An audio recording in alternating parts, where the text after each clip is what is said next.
No, okay, so that is you, Cathy Cash. We're in the right meeting now. Okay, we're in the right meeting. So Okay, try to let me link go in back. now.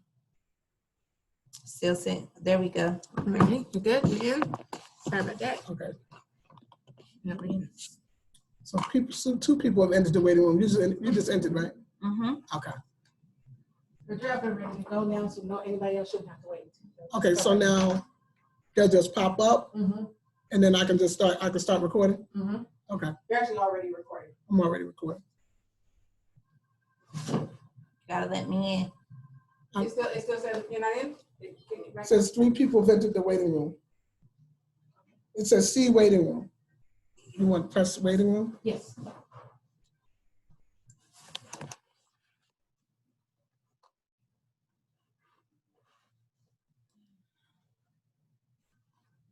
Everybody's here. Let me know. Except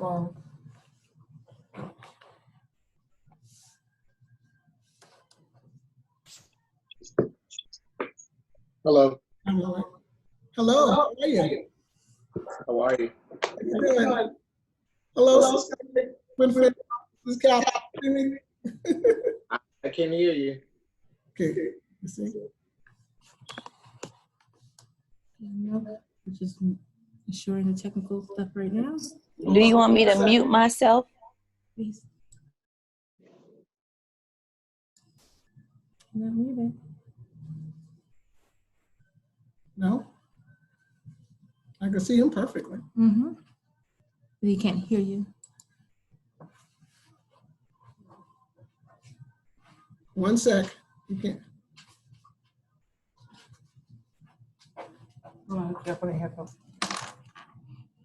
For some reason, he can't hear you. The whole arm in your video. Okay. Want to try the headset? Yeah, try the headset. Okay. Okay, hello? No. You still can't hear you? No, you can't hear me. He's on mute. He's on mute, but can you hear Cathy? Yeah, she's the host. So she has the capability to.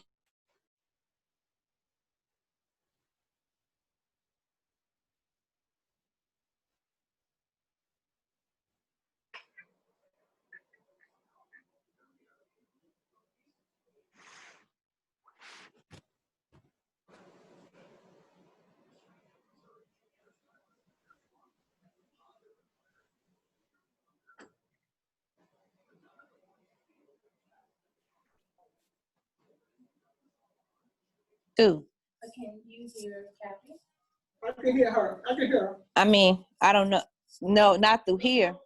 Let's work on him. Hello? I can hear you from. Okay.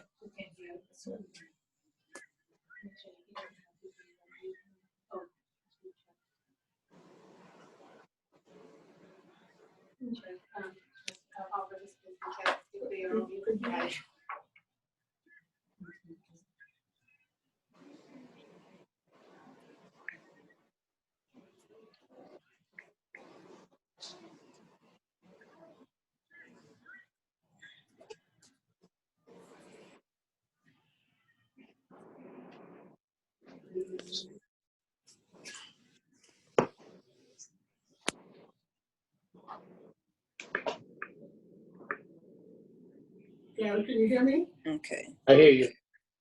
Oh, okay. All righty.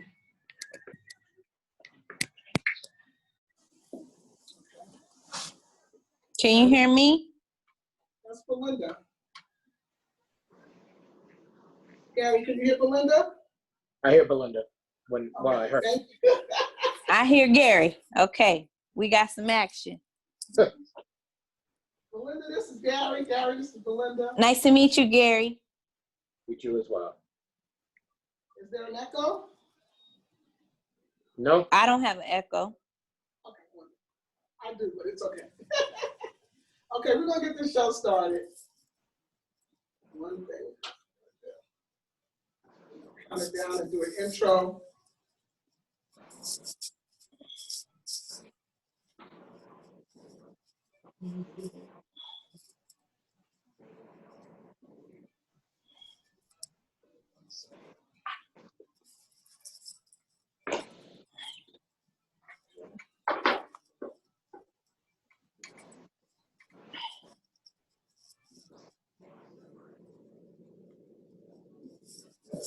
second, and we'll be ready to go. We'll take off like a rocket.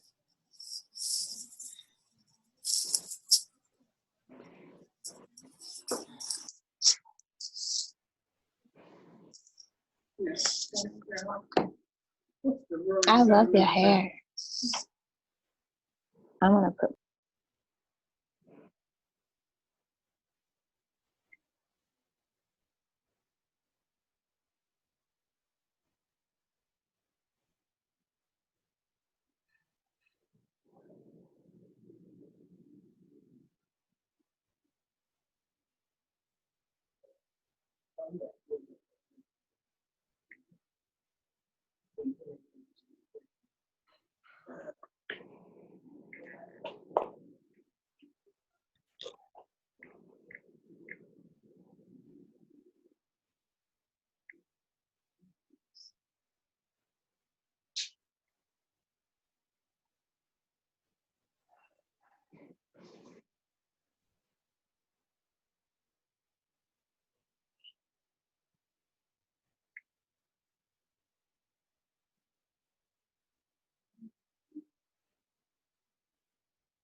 It's my pleasure, Belinda T. Harris. Thank you for having me today, Cathy Cash. It's a pleasure for you to be here.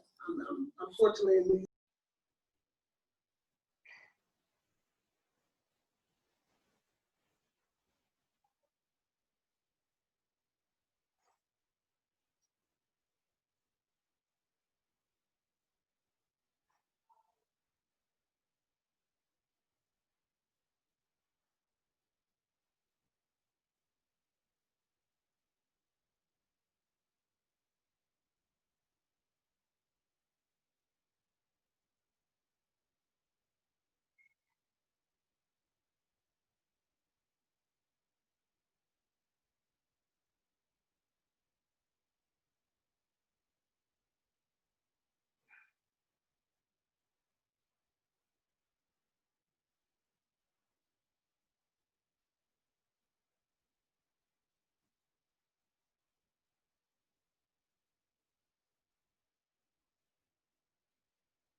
he's still there. Hello, Gary? Go in the chat. Oh, there he goes. Okay. So we're going to go ahead and get into the questions because we only have a limited amount of time. And Belinda,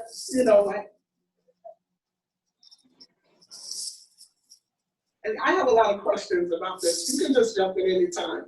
The number one question that I have is, what do you think was the difference between the death of George Floyd from many other previous deaths at the hands of law enforcement? What's so different about this time? I just think that I think that there has always been civil unrest, but I do think that we were all dealing with COVID and everybody dealt with that in a different way.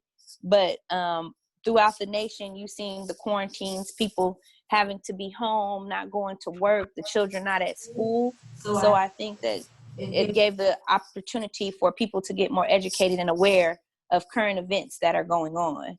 So I think that COVID also has a big thing to do with this, the pandemic, and the current state of where our nation is as well. So I think that this may have been, as they say, the straw that broke the camel's back. I think it definitely was the straw that broke the camel's back. No question. I mean, this right here is just that time. It's just one of those freaking natures. Just like during the election. Everybody was so surprised that we had the new President Trump. Everybody was just so sure that Hillary Clinton was going to win. And then a freaking nature happened. Next thing you know.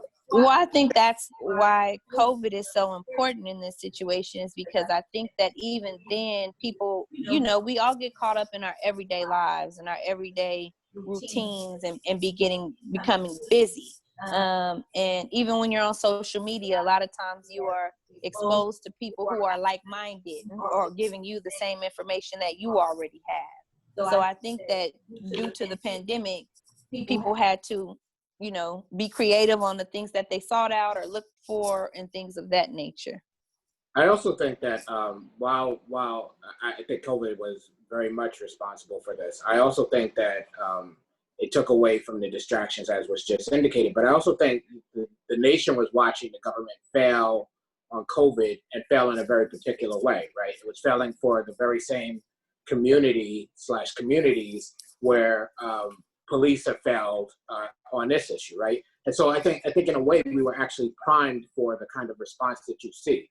I think that you watch people who normally wouldn't recognize either COVID or this issue just sitting in a place where this particular mix of things caused this to happen. I don't think this could have happened in any other way, right? So I think it's interesting that these two things collided, particularly given the fact that COVID-19 has something to do with the ability to breathe, right?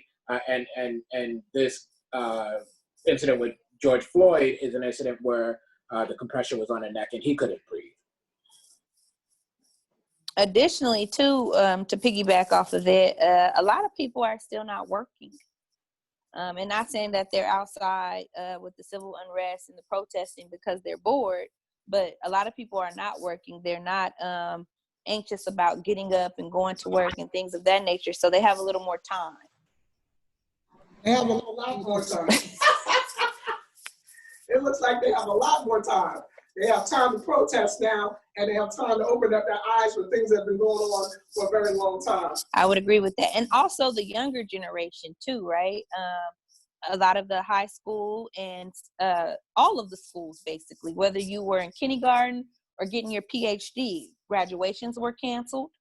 So a lot of the younger generation who would normally at this time be seeking their college trips, their college vacations, planning their next steps, because all of that they weren't allowed to have that. I think that also causes for a lot of civil unrest as well. Yeah, looks like a perfect storm. Definitely a perfect storm.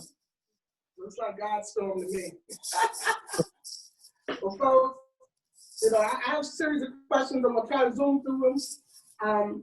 My second question, why do you think the citizens of the world are so passionate, passionately moved about the death? Because it's been so many deaths like this, but it was this death that the world watched. And they got behind it in such a passionate way. You got all nationalities, you got 18 countries, you got every state in the United States protesting. I think it goes back to the same answer I just gave. I just think that with the circumstances that happened before the incident, everybody was already watching everybody closely, right? We were like, well, what are they doing in this country? And is so-and-so on quarantine? And what are they doing in Florida? Everybody was already watching everybody and the steps that different local and state officials were taking, not even on a nationwide, but local and state officials were taking. So I think that people's eyes were already open. And I do think that people were unhappy, whether they believed in COVID or not. There were people on both sides of the aisle who were unhappy on the way it was being dealt with.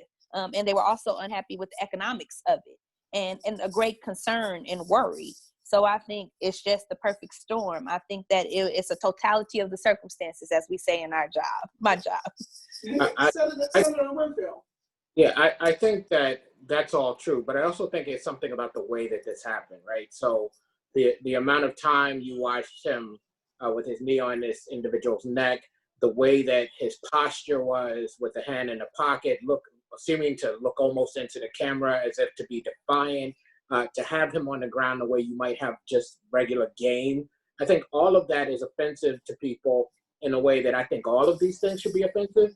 But to see an officer, unload his gun, it's not the same thing. I mean, he had him and caused the expiration of this individual and seemed to be nonchalant about it in a way that you don't always see, even when they're doing something that we know is wrong.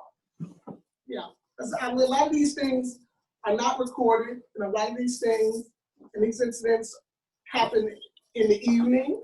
This was broad daylight, a spectacle with an audience.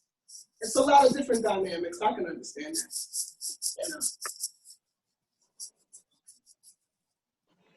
But is the outcry for national police reform viable and sustainable?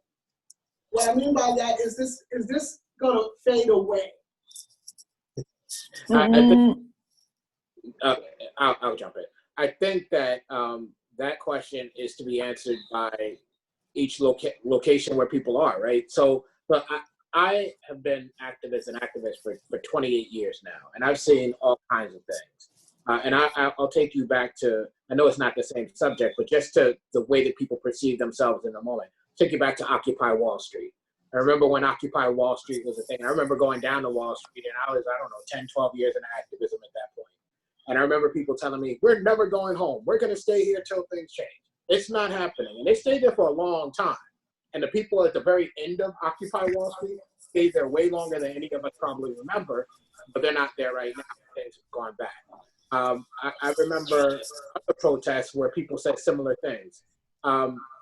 I think that it is difficult to maintain the fight, right? And so I don't know if this is permanent. I think there's a moment right now where people should be, particularly people in positions like mine, looking to act right. And then there's what the long term. But in terms of sustaining, this work is not just about police accountability. This work is about police accountability and all of the other things that come under the heading of dealing with the roots of racism and white supremacy that poison all of the soil that everything goes about. I can just say here in Clark County, Las Vegas, Nevada, that this is something that has been going on for a long time, and we have been chipping away at it. So I am a chief deputy public defender, and I've only ever been a public defender, and I've been a public defender for 14 years. And here in Clark County, we have a number of public defenders on the ballot running for judge. A lot of them are Black women, and a lot of them are women of color. And I think that came about due to seeing things and not believing that things were correct.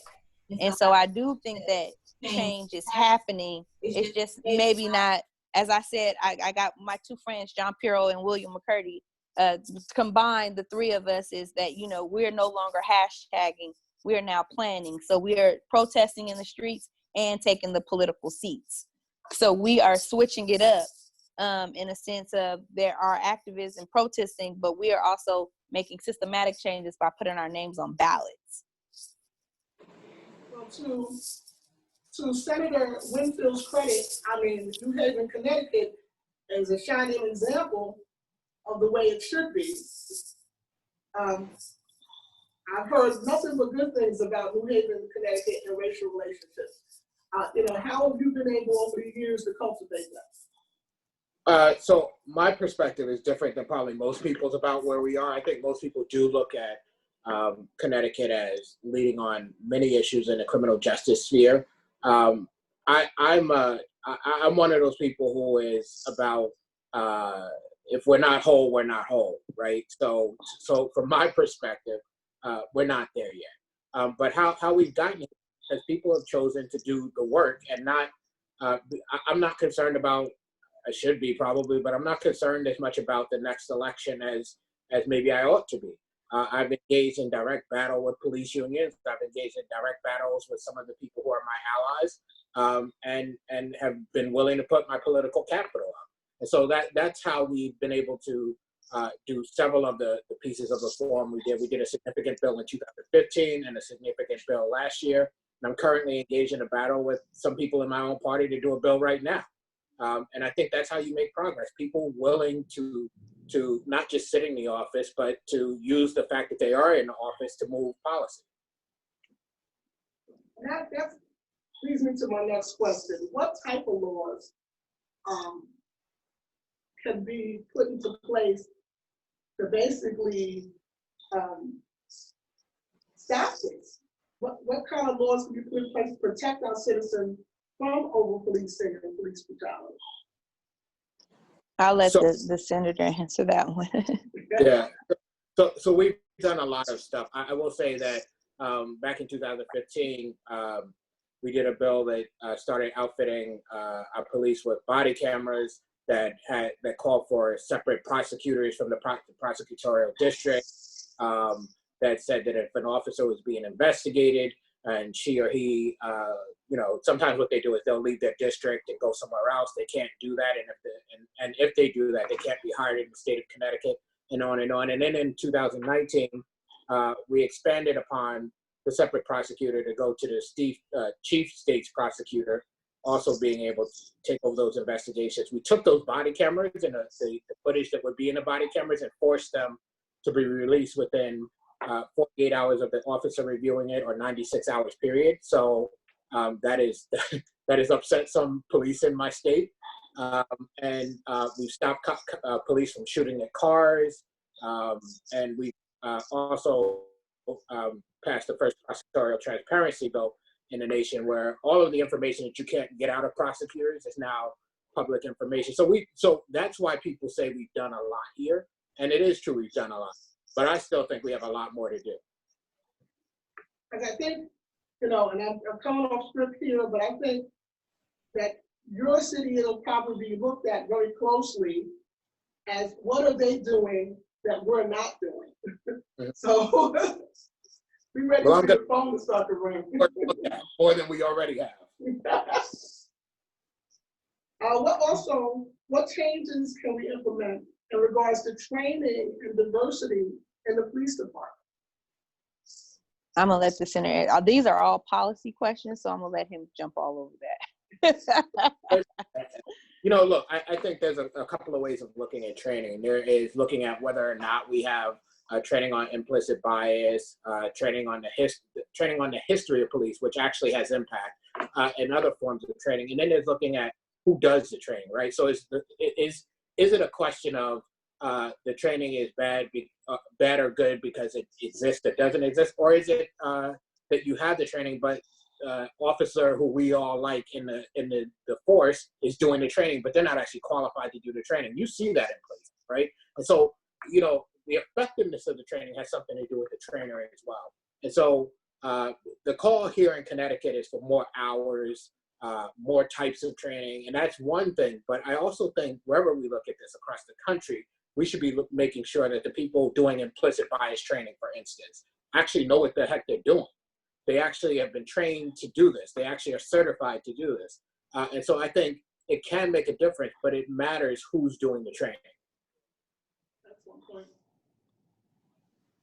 Well, what measures can we create to bridge the community concerns with proper policing? Because right now, I don't think they trust what's being instituted. So I'll jump on that one too. So one of the things I'm looking at currently in the bill that I'm working on is a completely different way. So I told you that in 2015 and 2019, we brought in independent prosecutors from the district, but they're part of the prosecutorial system we currently have.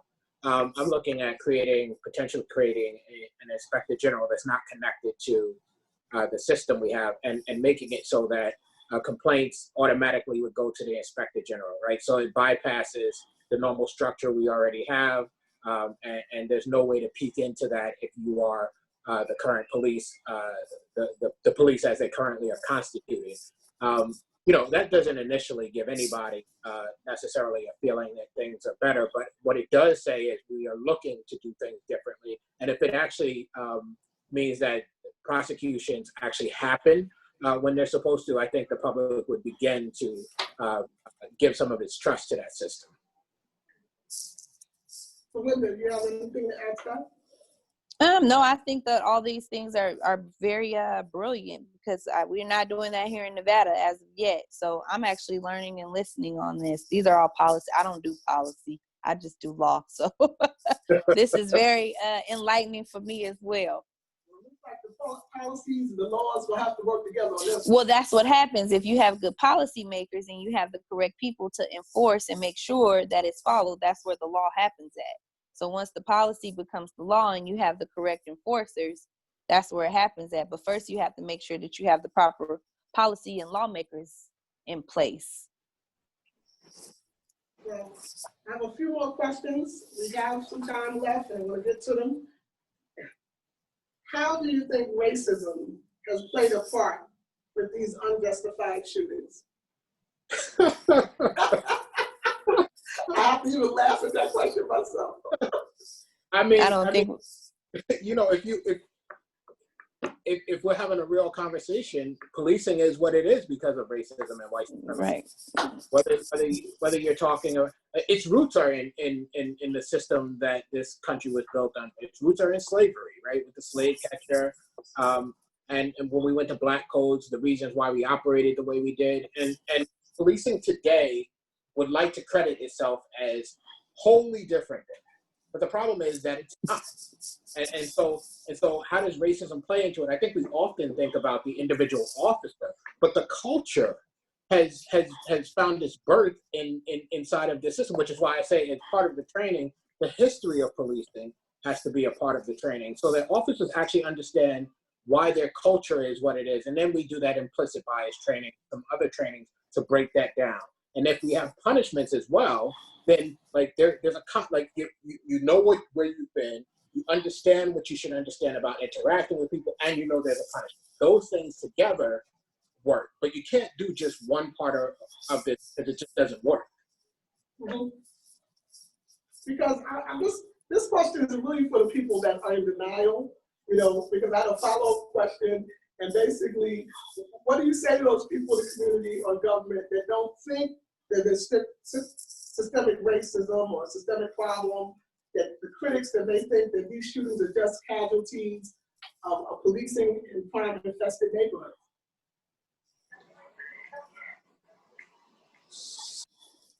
I was waiting to see if you had something to say there, Belinda. I would say that there's an old saying, right? The last thing that the fish recognizes is the water it swims in, right? And so, like, racism pervades everything that we do. And so it's hard for people to recognize it because they're like, well, I'm not racist, right? So therefore, like, you don't have to be racist. The question is not whether you're racist or not necessarily. The question is whether you uphold a racist and white supremacist system through your actions. And you can do that and not be racist, right? So I think people begin by asking the wrong questions, and therefore they get the wrong answer. If you go back to a book that many of us read in high school, The Invisible Man, right? But like what you realize is that at the very beginning of that book, he's talking about how the individual doesn't see him, but the individual actually sees us, right? Like they see us, but they don't see us as a full human being. And so there are points at which, because of that, we collide. And this is the kind of thing we're talking about, right? People don't see the system because, well, why would they see the system, particularly when they benefit from it? But they know that something's not right for our community. They just can't recognize the fact that that's racism and white supremacy. And I don't even know, I think that sometimes we give people a lot of credit. I don't think a lot of people know that this is going on in the community. And I'll just give a perfect example. I'm a public defender, and about a month ago, I took grits to work for some of my staff. They had never eaten grits and didn't know what grits was. And so that shows you that they have not been exposed to my culture and things that I think are important and things. And we had to have a whole conversation about it. And it wasn't that, and these are, people with Juris Doctorates behind their name. So I think that sometimes we are giving people a lot of credit saying, well, they don't see it or they know, when actually they don't know and they don't see it because they don't have to live in our world. And I think that if we were able to have an open dialogue, we could say that different cultures live in different worlds, and we need to commingle here together. And that's the problem. Well, you also have don't see it, not exposed to it, do see it, and don't want to see it. Yeah, I would also say we have to be a little bit careful about these conversations that we have, because one of the things that often comes up in these conversations is about the issue of training and how these officers have to understand the communities they're policing. Let me make sure that I make this clear to people. If you are telling me that when you take a white officer and you put them in a black community, you have to train them on how to understand that community because they don't understand the people in that community, but they can take in Dylan Ruth. I can't believe that officer is going to tell me I identify with somebody who walked into a church and shot those people. Because if you identify with that person, you have a problem, right? So the issue is, do you see people as human? Skin color is not what keeps us from seeing people as human, right? It's something to do with how you perceive Black people, right? And that's not just about whether you're trained or not. I don't have to be trained to see you as human. I may not understand your experience, but I can still see you as human. The same way I saw that person who walked into that church and killed those parishioners who you should not be able to identify with. And the reason why I say that is because I think sometimes the solution of training is just a cop-out, right? It's a cop-out because no one should be able to see him. No one should be able to see the individual who was in Connecticut and Massachusetts a couple of weeks ago, stabbing people, going up and down, and say, well, I can bring this person in. And as a matter of fact, here, what they did with that white individual was they said, please come in so that nothing happens because your family's concerned about you. And yet I can't potentially cash a false check. And I wind up dead. I don't buy it. I just don't. And I think it's time that we started pushing back on the notion that there's some kind of magical training that has to happen for people to recognize that people are a human being. Yeah. Well, how do you retrain, officers or cadets or people that want to go into law enforcement, or just people in general, about the biases that they may not think they really have, that really become a problem in everyday life? Small little things that build to be a problem. I mean, this problem is just not in the police department. No, it's not just in the police department, but when we're talking about the police department, I think that's why it's important that the trainer is actually certified. I've watched some of these trainings happen, and they're sometimes given by somebody who doesn't even believe the stuff that they're training on. I think understanding how to train, understanding how to get people to recognize their implicit bias is not something that some of us could do, right? And we understand this usually in ways that others don't natively understand it. It's not, training is different than knowledge. Training is different than understanding that there is a thing there to do, a thing there to know. And so we have to make sure that the people who are doing this training have actually trained people before, that they are capable of training people.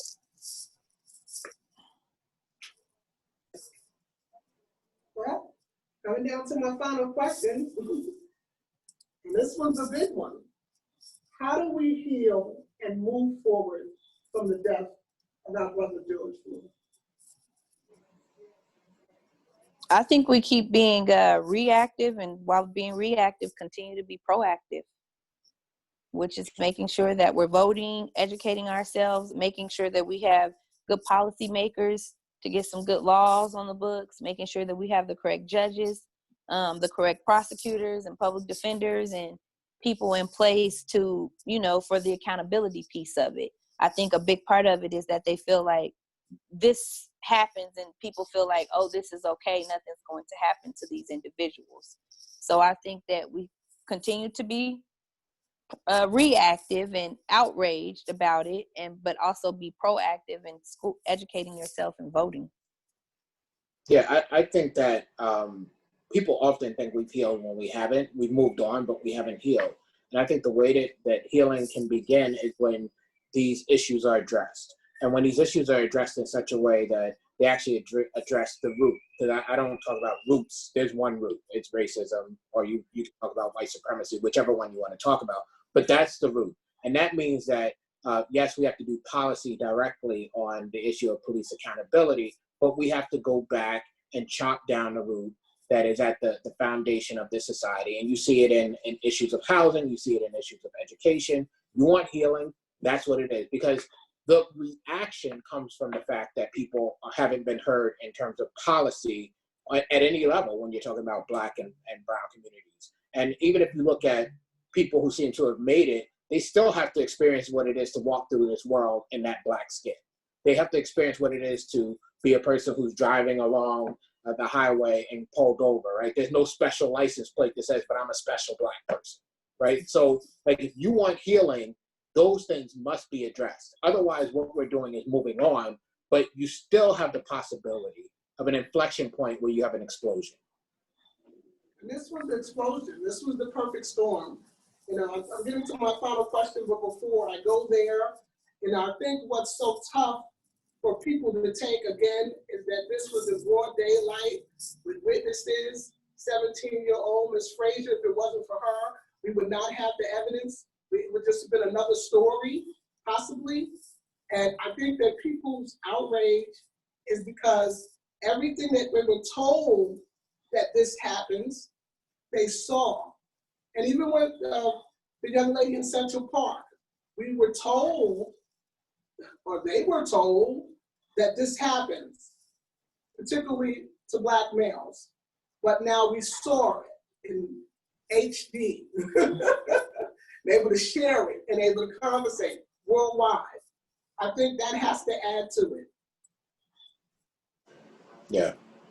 Yeah, I would agree. I would agree that seeing it, being able to replay it over and over again, being able to stop it, and like all of that adds to this. And as we said earlier, the fact that there aren't many distractions that normally exist right now. And so people who don't normally see what's going on in the news, people who don't normally have the time, they may have heard of it, have now actually watched this. And I think it offends people. I think it offends people who didn't know they would be offended by this. And that's why you see the reaction. You see communities that haven't protested on anything, protesting on this, because people are offended by it. And I think this is what I talk about when I talk about waking up, right? People are waking up from the American dream, but it's not the white picket fence. It's the dream that we are the equal society that we would like to say we are. And when they wake up and they see the reality, they are offended by that, whether they are white or black. Now, of course, there are people who are perfectly fine with what's happened. But I think a lot of people today look at what they see on television, they're like, that can't be done in my name. And so that's why you see what you see. And I really am offended. I'd like to add to the fact that they brought up our brother George Floyd's criminal record as if that was an issue. You know, we watched a man's life being snatched from him in broad daylight in an open atmosphere where everybody could see, but now he's being villainized. I thought that was uncalled for, and I thought it was disrespectful. But I think that's also part of society's problem. Just because somebody has a criminal record doesn't mean that they're being villainized, right? Everybody makes mistakes. So I think that that's a transforming of the mind that society has to have. Just because a person has a criminal record, so what? That doesn't mean he's a villain or that he's being villainized. That means he made mistakes in the past, like we all have. Yeah, but it seems to be conveniently used in a lot of these cases to say, oh, well, this wasn't a good person. And I think that's why go ahead. No, I'm sorry. I think it calls us into question and not them, right? So, you know, our society has this thing that we like to tell people: you do the crime, you do the time. My mom used to tell me when I was a kid, you commit a crime, you're going to do the time, and I'm not coming to visit, right? But she didn't think that meant that for the rest of my life, I would be pinned as a criminal. She thought that meant you go to jail, you do your time, you move on. And I think that's what most people think because they don't understand how the criminal justice system works. They don't understand what happens to your life after you come out. And so when you have an instance like any of these, the first thing that they try to do is figure out how can we create in the mind of people the fact that you are something other than a human being. And the easiest way in our society is to be one of a few things: black, right? Something must be going on there. A criminal, right? Exactly. They're check boxes you can mark. And so every time we see one of these, they go looking for a criminal record. But if those people aren't in prison, to me, that indicates that they have done their time, they paid their debt to society, and they are now a returned citizen, not an ex-offender, not a former inmate. They are a returned citizen. Exactly. Every citizen is treated the same and treated as a full human being. And when you treat them as a full human being, and this happens, you should be offended by the fact that this happened to a fellow human being. Exactly. That's why I said it's the transforming of the mind with the public, where everybody's so outraged, but still use the word, oh, they're treating them like a criminal or a villain or something like that. We have to have a transformation of our mind as well, as fellow society in society. Absolutely. Well, I'm here to my final question. This is a great interview. Thank you, Melinda. Thank you, Senator Gary. Winfield, thank you. My final question is, what can we do as a society to make sure this never happens again?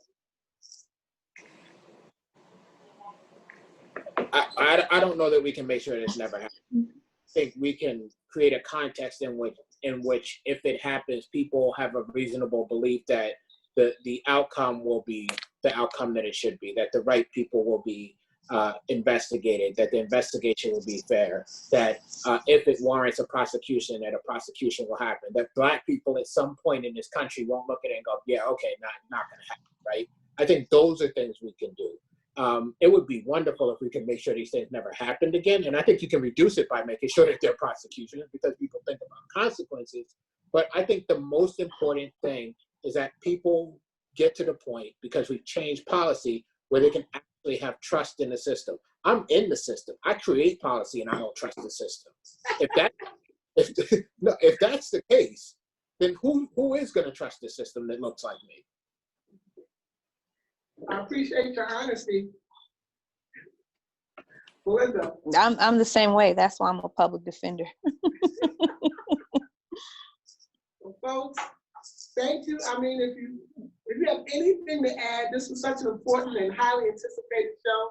I didn't take my mock commercial, but I guess DJ Something will edit it out. And it will air on Live Radio and also KKBB. Senator Gary Winfield, thank you. It was an honor and privilege to have this interview.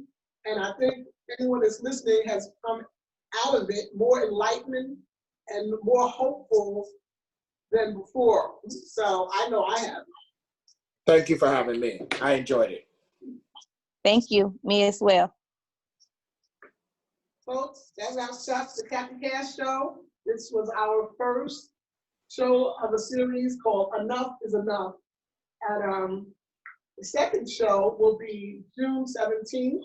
We have Black law enforcement from all different agencies. We want to hear their perspective on this issue. These are dedicated law enforcement officers, people of color, and it has to be very difficult for them to be in this predicament. And I'd like to hear their perspective. So again, the next show on this series, Enough is Enough, is June 17th.